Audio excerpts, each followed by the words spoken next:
Let me tell you something, and I want you to really sit with this for a moment. When Donald Trump speaks, especially about forgiveness, it's never accidental. And when he speaks about someone not being forgiven, that message is loud, deliberate, and final. And right now, Trump is making it crystal clear that Sean Diddy Combs is not someone he believes deserves mercy, grace, or a second chance. And I'll be honest with you, hearing Trump come back around and publicly distance himself from Diddy again, that tells you everything you need to know about where this situation is headed. Because people like Diddy don't just fall from grace overnight. They fall because doors quietly close one by one, allies disappear, favors dry up, and suddenly, the man who once thought he was untouchable realizes he is completely alone. Now, Diddy truly believed he was safe. He believed that because he shared enemies with Trump, because they both clashed with the Comey family, because James Comey and others were pushed out, that somehow, that made them allies. He thought being on the same side of certain grudges meant protection. But life doesn't work that way, especially not at that level of power. Trump has pardoned many people. Some deserved it, some didn't. But one thing Trump has always been clear about is this: loyalty matters, image matters, and public perception matters even more. And Diddy's image? It is beyond repair. Reports are now surfacing that Trump has been speaking privately and publicly about Diddy once again. And the message hasn't changed. There will be no pardon, no forgiveness, no backdoor deal, no last-minute miracle. And that matters because Diddy asked. Yes, Sean Combs, currently serving a 4-year prison sentence, formally sought a pardon.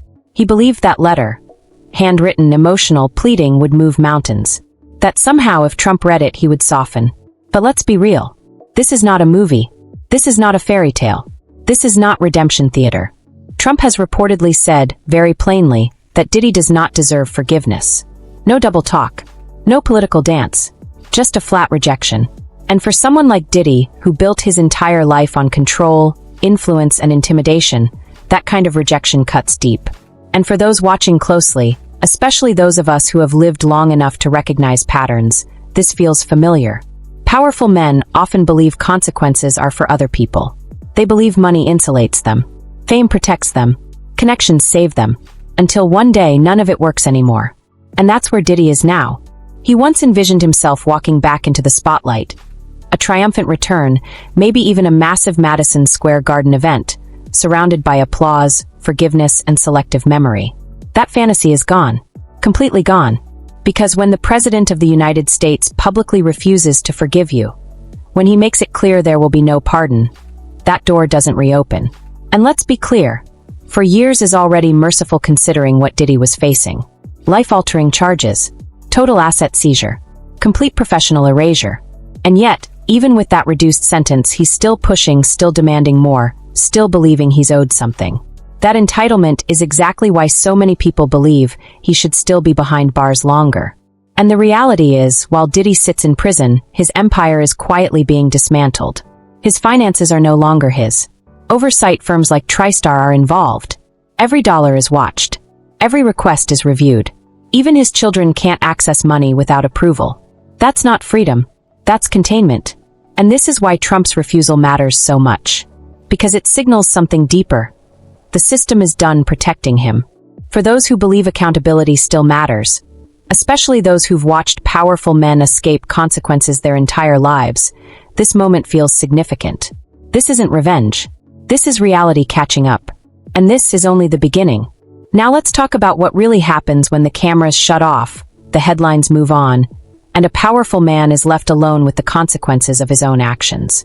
Because prison is not just about locked doors and concrete walls. For someone like Sean Diddy Combs, prison is about something far worse: irrelevance. You see, when you reach a certain age, you understand something younger generations often don't yet grasp. Power only exists as long as people respond to it. And right now, no one is responding to Diddy anymore. Inside those walls, there are no assistants, no handlers, no PR teams whispering what to say next. There's no entourage, no executive privileges, no studio time, no applause, just time. Long, slow, unforgiving time.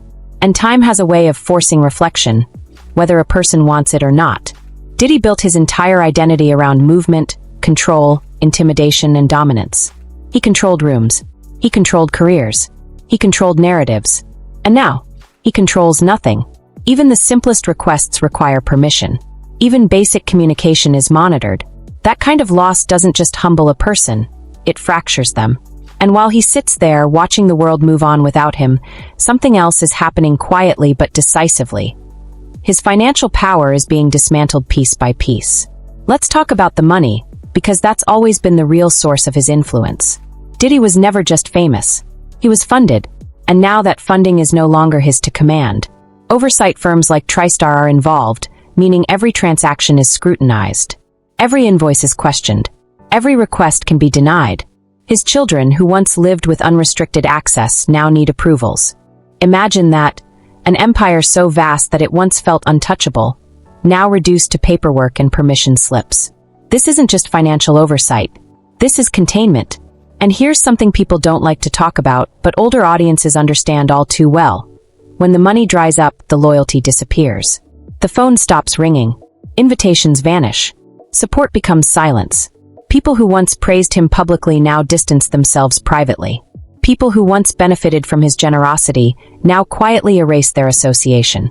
That's not cruelty, that's survival. Because in industries built on image, association with a fallen figure is dangerous. And Diddy knows this. That's why the idea of a pardon mattered so much to him. It wasn't just about freedom, it was about validation. A signal to the world that he was still protected, still respected, still worthy of redemption. Trump's refusal stripped that away completely. And when that door slammed shut, something became very clear. There would be no shortcut out of this. No political favor. No last-minute miracle. No rewriting history through influence. This is why the reports about Trump speaking out again hit so hard. Because they weren't just legal denials, they were moral rejections. He should not be forgiven. That sentence carries weight, especially when it comes from someone known for granting forgiveness selectively. And here's where the conversation deepens. Because many people ask, is 4 years enough? For someone who has lived long enough to watch cycles repeat, the answer feels obvious. 4 years may punish the body, but does it change the soul? Aubrey O'Day raised this exact concern, and whether people like her or not, the question itself deserves attention. Prison time alone does not guarantee transformation, especially for someone who still believes they were wronged rather than responsible. And that's the danger. Because Diddy is not sitting there thinking, how do I become better? He's thinking, how do I come back? And that distinction matters. People who truly change don't plan rebrands. They don't plot comebacks. They don't envision applause before accountability. But everything about Diddy's history suggests he believes time, not accountability, is the cure. And that brings us to something older generations understand deeply: image rehabilitation. You've seen it before. A fallen figure disappears. Years pass. Then suddenly there's a soft interview, a documentary, a charity appearance, a carefully crafted message about healing, love, and forgiveness. And because time blurs memory, many people accept it. That's why Aubrey's warning matters. Because she isn't worried about vengeance, she's worried about manipulation. She understands that money can buy narratives. PR firms can reshape perception. And eventually, people forget what once felt unforgettable. But what makes this situation different is this. Diddy no longer has the same resources or protection he once did. And that changes everything. Because even if he gets out, even if he tries to rebuild, the shadow of this conviction follows him. The denial of a pardon follows him. The public rejection by those in power follows him. And for someone who once thrived on being feared and admired, that shadow is suffocating. He is not being prepared for redemption. He is being prepared for obscurity. And for someone like Diddy, obscurity may be the harshest sentence of all. By the time you reach a certain age, you learn something very important about human behavior. People don't change because they are caught. They change only when they are truly confronted by themselves. And that is the heart of the concern surrounding Sean Diddy Combs. Because what many people fear is not his punishment, it's his return. Let's be very clear here. If Diddy ever walks free again, he will not come back angry. He will not come back loud. He will not come back reckless. He will come back soft. He will speak of love. He will speak of growth. He will speak of healing. And for those who've lived long enough to recognize patterns, that's exactly what makes it dangerous. We've seen this cycle before. Powerful men fall, disappear for a while, then re-emerge under a carefully crafted narrative of rebirth. The edges are smoothed. The language is gentle. The accountability is vague. And the victims? Rarely mentioned. This is not speculation, This is a formula. And Diddy has mastered that formula better than most. If you think he hasn't already imagined the optics of his return, you're mistaken. He's likely pictured the first interview, the first public appearance, the first carefully selected charity event. He knows how to place himself next to pastors, community leaders, and causes that signal growth without requiring genuine accountability. That's what Aubrey O'Day was warning about. She wasn't speaking emotionally, she was speaking strategically. Her concern was simple but profound. Time alone does not heal a person who has spent decades manipulating perception. And a few years behind bars does not undo a lifetime of power conditioning, especially when money is involved. Because money doesn't just buy comfort, it buys forgetfulness. It buys publicists who rewrite narratives. It buys documentaries that focus on redemption. It buys stages filled with people paid to clap. And eventually, if enough time passes, the story becomes less about what happened and more about how far he's come. That is the risk. And for older generations who have watched history repeat itself, from politics to religion to entertainment, this pattern is painfully familiar. People ask, why are you being so harsh? The answer is simple, because memory matters. We are living in an era flooded with propaganda, misinformation, and now artificial intelligence shaping what people see and believe. Truth is no longer just challenged, it's buried under volume. And someone like Diddy knows this. He understands that all he needs is enough time, enough noise, and enough money. And eventually, doubt will replace outrage. That's why the denial of a pardon is so important. It disrupts that plan. Because a pardon would have given him a moral shield. It would have allowed him to say, I was forgiven at the highest level. It would have legitimized his return. Without it, every attempt at redemption feels hollow. And here's the uncomfortable truth many don't want to face. A significant portion of the public is willing to believe a lie if it's packaged well enough. This isn't about intelligence, it's about exhaustion. People are tired. They're overwhelmed. They don't want to keep reliving scandals. So when someone offers a clean, comforting story of redemption, many accept it just to move on. That's why vigilance matters. And that's why this conversation refuses to go away. Diddy is not just an individual. He represents a system that protected powerful men for decades. A system that valued profit over people, image over integrity, silence over accountability. And when someone like that attempts to re-enter society without fully confronting the harm they caused, it doesn't just affect them, it affects the culture. It tells victims that time matters more than truth. It tells survivors that money outweighs justice. It tells the next generation that consequences are temporary if you're rich enough. That's why this isn't about hatred. It's about memory. It's about refusing to let time rewrite what happened. And for those watching closely, especially those who've lived through decades of public scandals, this moment feels like a test. A test of whether society has truly learned anything, or whether we're destined to repeat the same cycle yet again. Because if Diddy returns under a banner of love, without accountability, it won't be healing, it will be manipulation. And some of us are tired of pretending not to see it. When you've lived long enough, you understand something that time eventually teaches everyone. Legacies are not decided in moments of power, they are decided in moments of consequence. And this is where Sean Diddy Combs now stands. Not at the height of influence, not surrounded by admiration, not shielded by silence, but at the end of the road where truth waits patiently, no matter how long it takes. What many people fail to realize is that prison is not the final chapter. Memory is. Long after the headlines fade, long after the interviews stop, long after the music quiets, what remains is how a person is remembered. And for someone like Diddy, that memory will not be kind. Because even if he serves his time and walks free, the world he left behind has already moved on without him. The industry that once protected him is silent now.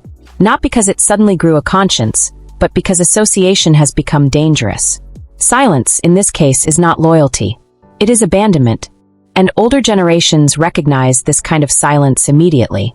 It's the silence that comes when people realize the cost of standing too close. When self-preservation replaces admiration. When survival outweighs allegiance. No rallies. No public defenses. No powerful friends speaking on his behalf. That silence speaks louder than any conviction ever could. And here's the truth many don't want to accept. Diddy's story will never end the way he imagined. He believed he would control the final narrative. He believed he would return as a misunderstood figure, redeemed by time and softened by age. He believed forgiveness would eventually come, if not from the courts, then from the public. But forgiveness without accountability is not forgiveness. It is erasure. And erasure is something survivors do not forget. This is why this story keeps resurfacing. This is why it refuses to disappear. Because it is not just about one man. It is about a culture that allowed power to excuse harm for far too long. And people are tired. Tired of watching money buy silence. Tired of watching fame rewrite history. Tired of watching accountability delayed until memory fades. That's why the denial of a pardon matters so deeply. It represents a line being drawn, however late, that some actions carry consequences that time cannot wash away. And for those who worry about his post-prison life, the concern is not paranoia, it's realism. If he is released, he will not be violent. He will not be reckless. He will be strategic. He will attempt to soften public perception. He will attempt to frame himself as healed. He will attempt to regain relevance. But relevance is not the same as respect. And respect, once lost in this way, rarely returns. The world may tolerate his presence, but it will never fully trust it again. And that is the quiet justice many people overlook. Because real justice is not always loud. Sometimes it looks like doors that never fully open again. Invitations that never come. Applause that never feels the same. It looks like living the rest of your life, knowing your name no longer commands the room. And for someone who once built an empire on fear, control, and admiration, that is a heavy sentence to carry. This is not about celebrating anyone's downfall. It is about acknowledging reality. Power does not make someone immortal. Money does not guarantee redemption. And time does not erase harm. History remembers patterns. Survivors remember truth. And legacies, whether we like them or not, are permanent. So when people ask, why do we keep talking about this? The answer is simple. Because silence is how it happened in the first place. And some of us are no longer willing to participate in forgetting.